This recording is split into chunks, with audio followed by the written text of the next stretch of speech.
रहे हैं TND news और मैं हूं आपके साथ श्वेता। तो चलिए रुक करते हैं आज की प्रमुख और बड़ी खबर पर। जगन मोहन रेड्डी या चंद्रबाबू नायडू, आंध्र प्रदेश में किसके साथ होगा बीजेपी का गठबंधन, मंथन जारी। प्रधानमंत्री नरेंद्र मोदी के साथ हाल ही में आंध्र प्रदेश के मुख्यमंत्री वाईएस जगन मोहन रेड्डी की मुलाकात हुई। भाजपा इस राज्य में अभी तक गठबंधन के लिए साथी नहीं ढूंढ पाई है।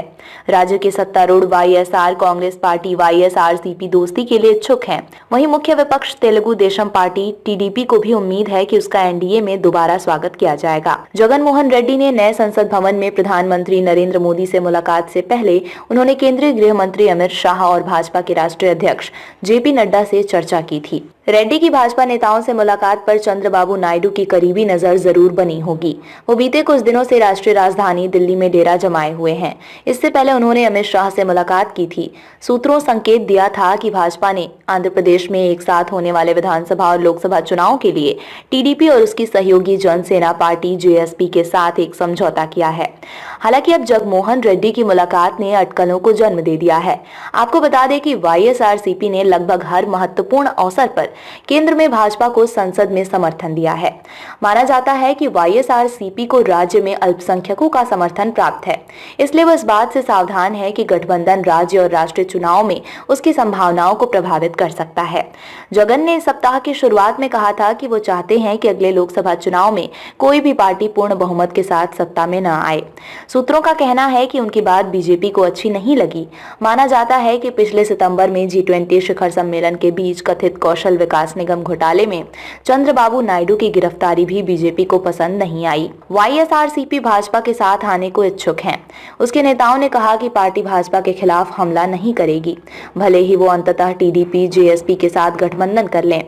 उन्होंने कहा, हमें भाजपा पर हमला क्यों करना चाहिए। जगन को भी केंद्रीय एजेंसियों की नाराजगी का सामना करना पड़ रहा है। सूत्रों के मुताबिक कम से कम 2 मौजूदा सांसद भाजपा के साथ आने के लिए चर्चा कर रहे हैं।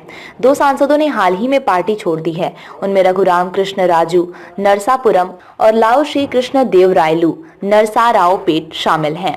टीडीपी लोकसभा चुनाव के लिए भाजपा के साथ 5 से 6 सीटें साझा करने के लिए तैयार है। सूत्रों ने कहा कि भाजपा अपने सिंबर पर अधिकतम सीटें जीतने की इच्छुक है। उसने अधिक सीटों की मांग की है। बताया जा रहा है कि दोनों पार्टियों के बीच कई महीनों से बातचीत चल रही है और अब सीटों के बंटवारे पर आगे चर्चा होगी। सूत्रों का कहना है कि नायडू सत्ता में वापसी के लिए संघर्ष कर रहे हैं, इसलिए वो अधिक समझौता करने के लिए तैयार हैं। वो भाजपा नेतृत्व का विश्वास और समर्थन हासिल करना चाहते हैं। भाजपा का केंद्रीय नेतृत्व इसमें सिर्फ अपनी जीत देख रहा है, क्योंकि वाईएसआरसीपी के साथ मैत्रीपूर्ण संबंध और टीडीपी जेएसपी के साथ आधिकारिक गठबंधन आंध्र प्रदेश की 25 लोकसभा सीटों में से कम कुछ सीटों पर भगवा पार्टी के लिए जीत सुनिश्चित करेगा।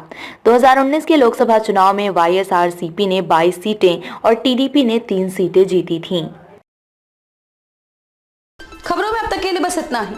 फिर होगी आपसे मुलाकात ऐसी किसी बड़ी और खास खबर के साथ। तब तक के लिए नमस्कार और देखते रहिए TND न्यूज।